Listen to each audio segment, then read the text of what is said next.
எண்ணெய் கத்திரிக்காய் குழம்பு என்னோட ஸ்டைலில் பண்ணுவோமா? ஒரு மிக்ஸி ஜாரில் 1 ஸ்பூன் சோம்பு, கொஞ்சோண்டு இஞ்சி, 10 பல் பூண்டு, ஒரு கைப்பிடி அளவு தேங்காய்.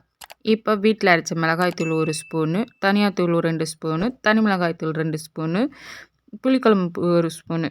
இது எல்லாத்தையும் நல்லா நைஸாக அரைச்சி எடுத்து வச்சுக்கோங்க.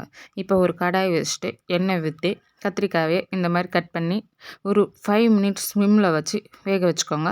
இப்போ கத்திரிக்காயை எடுத்துகிட்டு அதே இதில் 1 ஸ்பூன் வெந்தயம் ஆட் பண்ணி, வெந்தயம் கலர் சேஞ்ச் ஆனது சின்ன வெங்காயம் இடித்து வச்சுருக்கேன் 1 கப் ஆட் பண்ணிவிட்டு 1 கப் தக்காளி ஆட் பண்ணி நல்லா வதங்கினதும் அரைச்ச மசாலாவை ஆட் பண்ணி நல்லா மிக்ஸ் பண்ணிவிட்டு கத்திரிக்காயை ஆட் பண்ணி எண்ணெய் திரிஞ்சு வந்ததும் எண்ணெயை விட்டு 5 மினிட்ஸ் வந்ததுக்கப்புறம் புளிச்சாறை ஊற்றி இந்த மாதிரி எண்ணெய் திரிஞ்சு வந்ததுக்கப்புறம் வெல்லம் கொஞ்சம் ஆட் பண்ணி கொஞ்சம் கருவேப்பிலை ஆட் பண்ணி நல்லா மிக்ஸ் பண்ணி விட்டு எடுத்தால் ஒரு பர்ஃபெக்டான புளிக்குழம்பு ரெடி ஆயிடுச்சு. வீடியோ பிடிச்சா லைக் பண்ணுங்கள், சேனலை மறக்காமல் சப்ஸ்கிரைப் பண்ணுங்கள். பாய்.